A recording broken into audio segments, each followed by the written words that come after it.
Fala galera, tudo bem com vocês? Tranquilos? Professor Hugo Ferreira aqui falando. Aqui eu quero trazer de forma rápida e objetiva a resolução da prova do Barro Branco, que aconteceu ontem, no dia 13/7/2025. Hoje, dia 14, a FGV liberou essa prova no seu site, então vamos aqui à resolução da mesma, tá bom? Muitos aí querem saber do gabarito e ainda não saiu, então já vou trazer para vocês o gabarito dessa prova, beleza? Para que você fique um pouco mais tranquilo. Vamos lá então? Primeira questão aí dessa prova, lembrando que eu estou resolvendo o tipo 1, tá bom? Então vamos lá. E não altera também em relação às outras questões na organização, no gabarito da mesma, beleza? Então, mas se você quiser acompanhar, tipo 1 é a prova que eu peguei para resolver com vocês. Então vamos lá. Na questão de número 57, ela diz o seguinte: uma partícula parte do repouso e mantém sua aceleração constante durante um certo intervalo de tempo t. Até aí tudo bem. Continua em movimento progressivo, quer dizer que eu estou indo a favor da trajetória, mantendo uma velocidade constante, ok? Vamos lá. Pelo mesmo intervalo de tempo t. Em seguida, ela desacelera com uma aceleração constante, levando o intervalo de tempo 2t para retornar ao repouso. Até aí tudo bem. O movimento é horizontal e retilíneo. Tudo bem. O gráfico que melhor representa a variação da posição em função do tempo do movimento é descrito aonde? Então vamos lá, galera. Pontos importantes para nós entendermos. Primeira parte dessa questão. Eu tenho que entender o seguinte. Primeiramente, a partícula estava em repouso e, obviamente, logo em seguida, ela teve uma aceleração constante durante um certo intervalo de tempo. Então, ela estava parada e acelerou. O primeiro processo que nós temos aqui é de um movimento uniformemente variado, tá bom? Lembrando, se uma aceleração constante positiva, eu tenho, para descrever um gráfico de posição por tempo, uma parábola com a concavidade voltada para cima. Tá bom? Então, lembrando, é a concavidade voltada para cima. Então, a primeira parte gráfica que nós teríamos, eu posso até tentar montar aqui ao lado, perdão, é um gráfico aqui para que nós mesmos possamos construí-lo, tá bom? Então, de forma bem rapidinha aqui, para resolvermos essa questão. Então, eu tenho aqui um gráfico de posição em função do tempo. A primeira etapa, obviamente, eu vou exagerar um pouco aqui no gráfico, vai ser mais ou menos isso aqui assim, ó. Tá bom? É isso, uma concavidade voltada para cima. Ele está acelerando, ganhando posição à medida que o tempo passa. Aí o que acontece? Depois, a questão mesmo nos informa que essa partícula, ela mantém esse movimento, ela tem um movimento progressivo mantendo a sua velocidade constante pelo mesmo intervalo de tempo t. Então, acontece que após um certo intervalo de tempo t, a posição dela continua crescendo à medida que o tempo passa. Só que como é velocidade constante, eu já vou estar sobre uma função de primeiro grau, tá bom? Por exemplo, a posição ela depende da posição inicial mais a velocidade vezes o tempo. Aqui é uma reta com inclinação positiva, tá bom? Então, teria um processo bem parecido com isso aqui, ó, tá vendo? Uma reta, perfeito? Logo após, o que consegue? Em seguida, a própria questão nos informa que acontece uma desaceleração. Vamos marcar de outra cor aqui, ó. Ela desacelera com aceleração constante. Então, se ela vai desacelerar, e nós sabemos que ao final de todo esse movimento, né? O que aconteceu com essa partícula? Olha só, vamos grifar aqui de verde, ó. Ela foi para o estado de repouso de novo. Então, a ideia é realmente o quê? Função de segundo grau novamente. Se ela está desacelerando, quer dizer que a concavidade da parábola tem que ser voltada para baixo. Então, vai ser uma ideia de fazer esse movimento aqui, ó. Ela começa a fazer concavidade para baixo. E é mais ou menos essa ideia gráfica que eu desenhei. Tá vendo, ó? Olhando o meu desenho com as alternativas que nós temos, será muito interessante o item A como gabarito para essa questão. Tá vendo? Ó? É idêntico o gráfico. Então, ele começa crescendo a posição em função do tempo. Depois, a posição ela passa a crescer de forma constante à medida que o tempo passa. E depois, nós vamos ter o quê? Uma redução da aceleração, a posição vai diminuindo. A posição ainda, ele vai ganhando posição, mas cada vez menos. À medida que pode ocorrer quase uma inversão de sentido de movimento, porque ele volta ao estado de repouso. Então, nós entendemos que num gráfico posição por tempo, a inclinação representa a velocidade. E olha que interessante. Aqui, ó, a inclinação ela é positiva, quer dizer que ele ganha velocidade. Aqui, normalmente, a mesma inclinação ali, mas olha só para vocês verem, essa parte aqui que é a inclinação, à medida que vai passando, ela vai diminuindo. Tá vendo? Até que no topo ali, a inclinação é nula praticamente. Não tem inclinação, quer dizer que a velocidade é zero, ele está realmente no repouso, que é o que está sendo dito. na nossa questão. Então pronto, esse é o gráfico que vai melhor representar a resposta dessa questão de número 57, beleza? Então eu expliquei com muitos detalhes aí. Vamos lá, vamos para a próxima questão. Questão de número 58 aqui. Considere então um vagão que tem um trem em movimento conforme representado a figura a seguir. Um observador externo observa um pêndulo preso ao teto do vagão deslocado, né, da direção vertical indicada pela linha pontilhada. Sabendo que o vagão se desloca de uma trajetória horizontal e retilínea, e ele pode estar se movimentando de... Então, vamos perceber, eu quero saber, ele se movimenta do x para y com velocidade constante? Galera, esse item aqui já está errado. Não é velocidade constante. Se fosse uma velocidade constante, esse pêndulo ele estaria exatamente aqui nessa posição e pronto, ele estaria aqui. Tá? Ele não estaria dessa forma como nós estamos vendo aqui na figura. Ali nós temos que avaliar resultantes de forças que estão acontecendo, porque para ele estar dessa forma, com certeza, tá? Ele foi jogado para trás por uma força que nós comentamos que é a força de inércia que está atuando naquele corpo, beleza? Então tem uma força de inércia sobre ele. Quais outras forças atuam naquele corpo? Obviamente, nós temos aqui uma tensão e nós temos aqui uma força-peso, tá bom? Só que a resultante entre a tensão e o peso é uma força direcionada para o centro, tá certo? Então, praticamente, nós temos aqui, ó, uma resultante de forças nessa direção e sentido aqui que eu estou colocando esse vetor aqui em verde, tá bom? Ali é minha resultante de forças. Aqui eu tenho, obviamente, a nossa tensão, tá bom? No fio. E aqui nós temos também a componente ou o peso, tá bom? Olha só para vocês perceberem aqui, ó. Olha ali, ó, a nossa figura sendo formada. Se eu tenho uma resultante naquela direção e sentido, o que faz o corpo realmente ficar para trás é a sua inércia, tá vendo? Então, obviamente, nós entendemos que a aceleração ela está indo de y para x. Então, eu estou indo de y para x. Quando aquele vagão acelera naquela direção e sentido, de y para x, né, de acordo com o que eu já expliquei aqui para vocês entenderem, então, ele acelera nessa direção e sentido aqui, que eu vou desenhar aqui, ó. A aceleração é para lá, ó. Então, ela está sendo de y para x. E se é um movimento acelerado, obviamente a velocidade tem que aumentar, beleza? Então, nós vamos ver quais alternativas serão aqui corretas. Então, de x para y já está errado. De y para x com velocidade diminuindo? Não, pessoal. Se está acelerando, aqui no caso, ele está ganhando velocidade para que, obviamente, esse corpo fique daquela forma como ele está. Aqui, como nós comentamos, existe uma força de inércia. Gente, se tem força resultante, vai ter aceleração. Vai estar aumentando aqui, no caso, a velocidade. Então, esse está errado, item B. Item C, de x para y, não pode ser. De y para x, sim. Com a sua velocidade aumentando, perfeito. Com a sua velocidade aumentando. Então, nossa resposta vai ser a letra D para essa questão, tá? De y para x com velocidade constante? Não. Se fosse velocidade constante, como eu já havia comentado, o corpo ele ficaria exatamente paradinho aqui, ó. É como se ele tivesse parado, né? Verticalmente ali ele ficaria dessa forma, e não é isso que acontece. Beleza, pessoal? Isso é um caso aqui de análise de dinâmica, ok? Então, gabarito para essa questão de número 58, letra D. Fechou? Vamos aí para a nossa próxima questão, então. Questão de número 59. Aqui nós tivemos uma questão bem interessante, que envolve a parte de dinâmica, tá? Forças, blocos. Então, o que acontece? A questão fala que a figura representa 4 blocos de massas iguais a 10 kg, apoiados em um plano horizontal perfeitamente liso. Aplica-se ao corpo A uma força F de 8 newtons. O módulo da força, então eu quero saber, o módulo da força que o corpo C exerce sobre o corpo B tem módulo igual a quanto? Primeiramente, então, para nós fazermos aqui de forma bem objetiva, o que é interessante para essa questão é já fazer o seguinte: nós sabemos que para toda resultante de força, nós temos o produto da massa vezes a aceleração.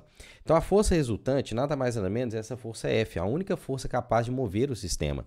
Então, nós teríamos 8 newtons, a massa total que eu estou movendo todos aqueles corpos vai ser de quanto? Vai ser 10 mais 10 mais 10 mais 10, totalizando 40 kg vezes a aceleração. Então, aqui nós conseguimos achar a aceleração daquele sistema, que vai ser exatamente 8 dividido por 40. 8 por 40, pessoal, vai dar 0,2, tá bom? Metros por segundo ao quadrado. Acabamos de encontrar aqui a aceleração. Ótimo. É interessante nós descobrirmos, por exemplo, a força que existe no corpo C em B também.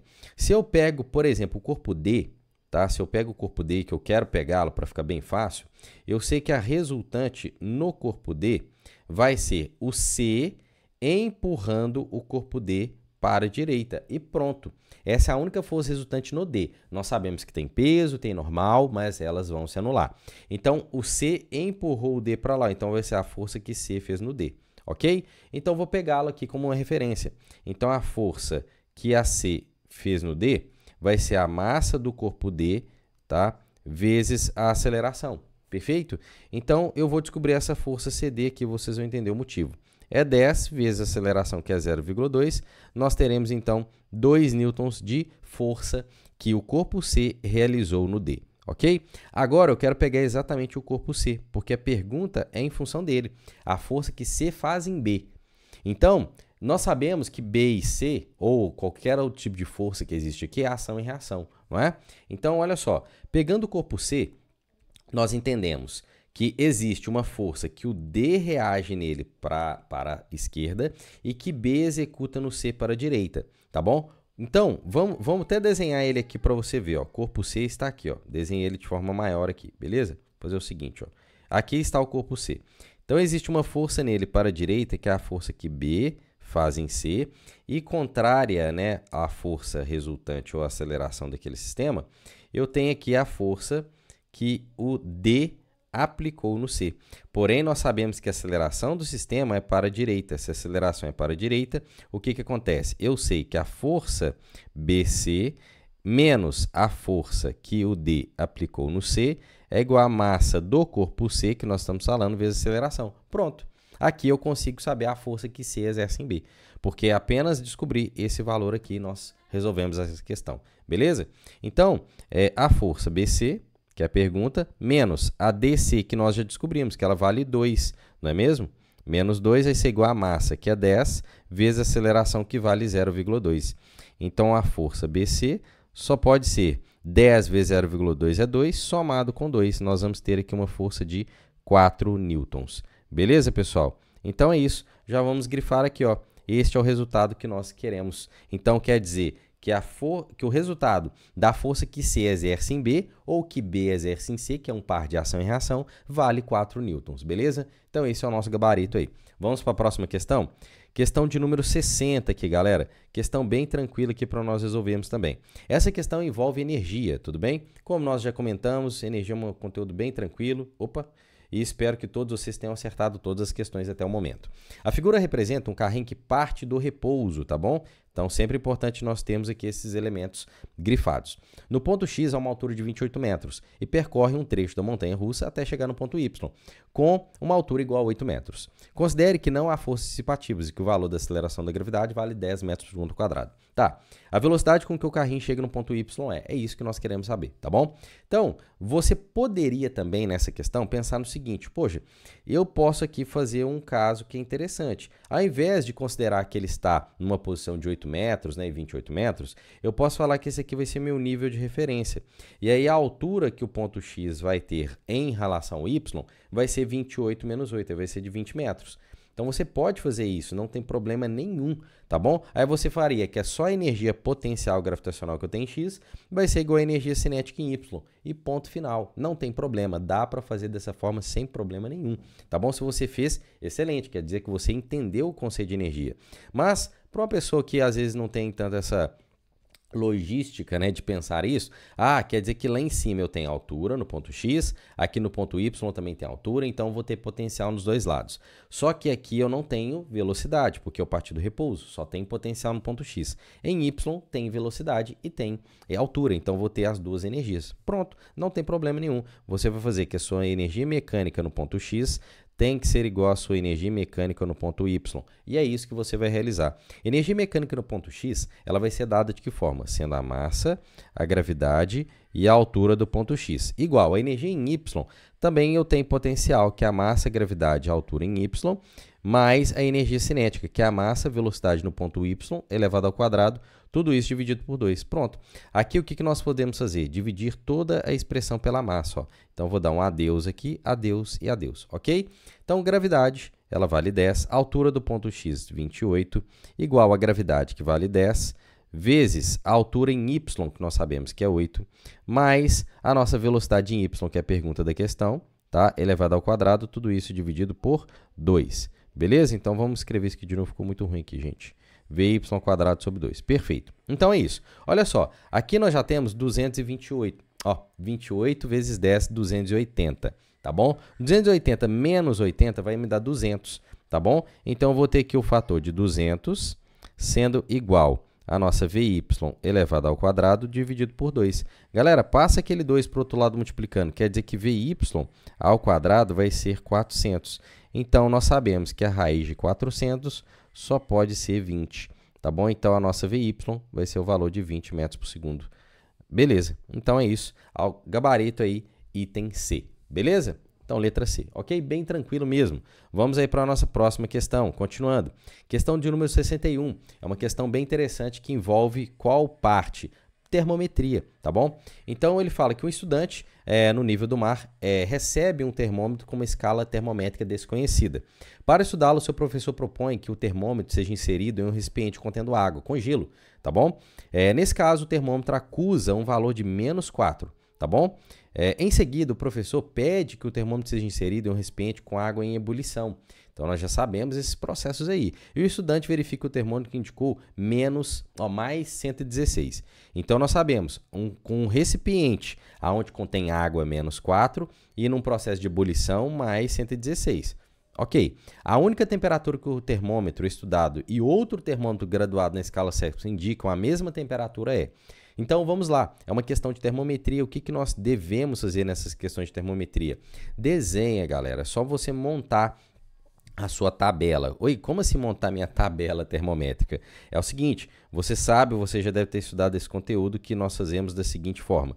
Então, aqui, ó, eu vou colocar como marcos, como por exemplo, eu vou falar que aqui eu tenho uma escala graduada em grau X, por exemplo, e grau Celsius. Ok? Nós sabemos que eu tenho pontos de fusão e ebulição. Na escala X, nós percebemos que o ponto era -4 e o de ebulição era 116. No caso da escala Celsius, nós já sabemos que é 0 e 100, ok? Então, esses são os valores aí que nós já conhecemos na escala Celsius, tá bom? De fusão e ebulição. Só que eu quero saber uma temperatura em comum entre elas. Então, é como se você pegasse esse ponto aqui em comum. Ó. Esse ponto aqui eu vou projetar para cá, para fazer lá a mesma leitura, é isso que acontece. Então, aqui eu vou chamar que eu vou ter uma temperatura T e aqui também uma temperatura T. Pronto, é só você aplicar o teorema de Thales. Você sabe que aplicando T menos sempre negativo, tá? T menos -4 dividido por 116 menos -4. É assim que se faz. Da mesma forma, você vai pegar T menos 0, depois você vai dividir por 100 menos 0, tá? Então, não se esqueça dessa notação aqui para fazer o teorema de Thales. É bem tranquilo, tá, pessoal? Então, vamos aplicar isso, então? Então, vamos escrever aqui, ó. Nós temos o valor.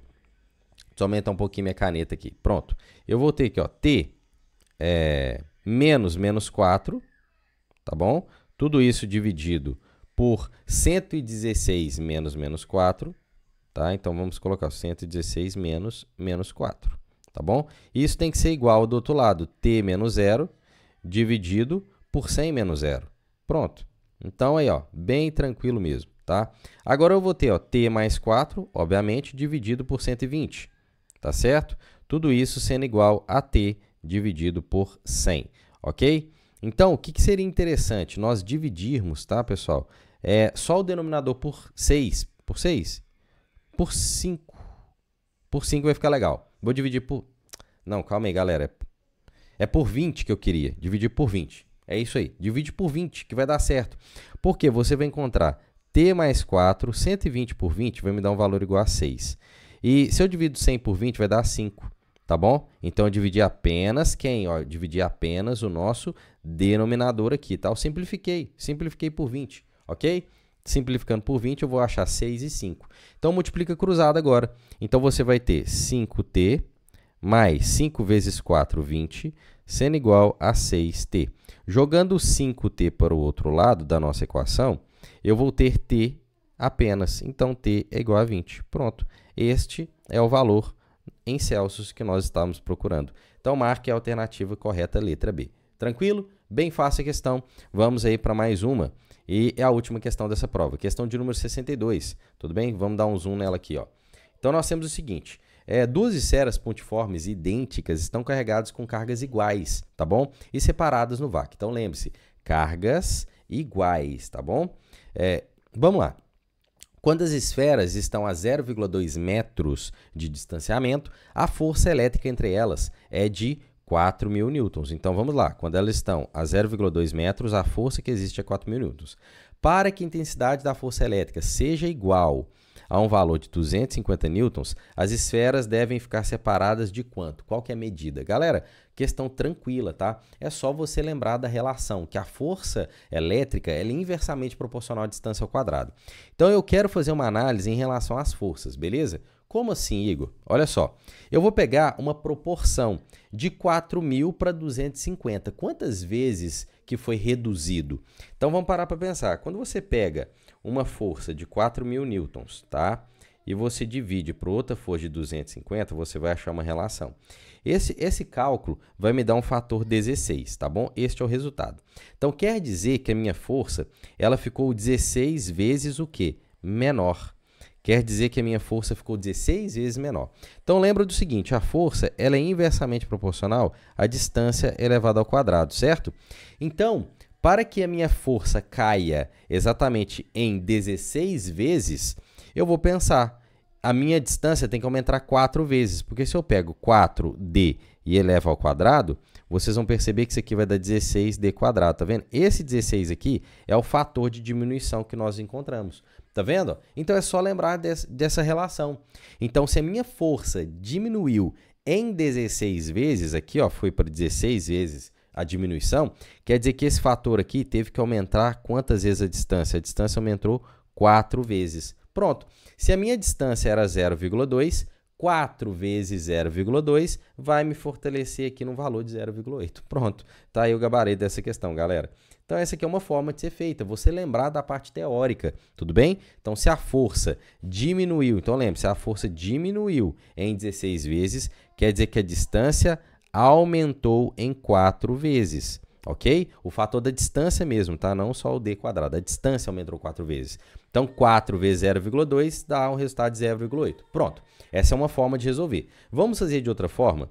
Então, Igor, eu quero fazer com contas. Então, beleza, vamos fazer conta aqui. Se você gosta de fazer conta, eu vou te explicar em relação aos cálculos. Então, nós temos que a força elétrica, ela depende de uma constante, de uma carga, vezes a outra carga, tudo isso dividido pela distância ao quadrado, certo? Isso aqui é a nossa lei de Coulomb. Porém, como as cargas são iguais, é como se eu estivesse multiplicando aqui Q vezes Q, ó. Então, vou ter Q que multiplica Q. Ok? Só que Q vezes Q vai me dar um fator de Q ao quadrado. Então, ok, já vou deixar aqui direto. Então, fica constante vezes a carga elevada ao quadrado, dividido pela distância ao quadrado. Ok, essa distância que eu estou colocando aqui, ou essa fórmula, né? Ela vai servir para qualquer situação. Vamos colocar para uma situação que a distância seja de 0,2 metros. Então, eu vou apenas utilizá-la, que vai ser o seguinte, ó. A força era de 4.000 newtons, para um produto K vezes Q quadrado, tudo isso dividido pela distância, que é um valor de 0,2 elevado ao quadrado, certo? Perfeito. Ok, deixa assim. Numa outra situação, a nossa força ela caiu para um valor de 250 newtons de força, tá bom? 250 newtons vai ser o produto K vezes Q quadrado, que não foi alterado, só que a distância mudou. Aí eu vou falar que essa distância aqui vai ser posso chamar de x ao quadrado, por exemplo, ou chamar de d quadrado, tanto faz. É uma nova distância elevada ao quadrado, não sei quanto é. Para pensar comigo o seguinte, o fator kq quadrado, ele não está sendo alterado, ele é sempre o mesmo. Então, é como se você igualasse aquele fator, né? É como se você falasse que esse termo kq quadrado fosse igual a esse. Então, você pode passar esse valor de 0,2 ao quadrado, multiplicando o 4.000, pega esse valor de d quadrado e multiplica o 250. Então, você vai igualar este valor a este valor. É isso que nós vamos fazer aqui. Então, acaba que fazendo isso, fazendo com que aquele termo de kq quadrado, ele vai ter que ser igual àquele outro termo kq quadrado em vermelho. Eu estou escrevendo aqui só para vocês entenderem melhor, tá, pessoal?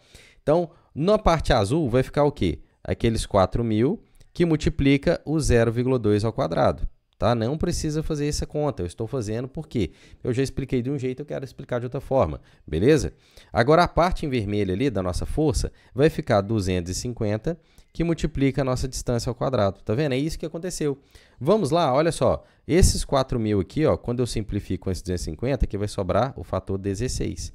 Então, eu vou ter ali, obviamente, 16 vezes 0,04, sendo igual à distância elevada ao quadrado.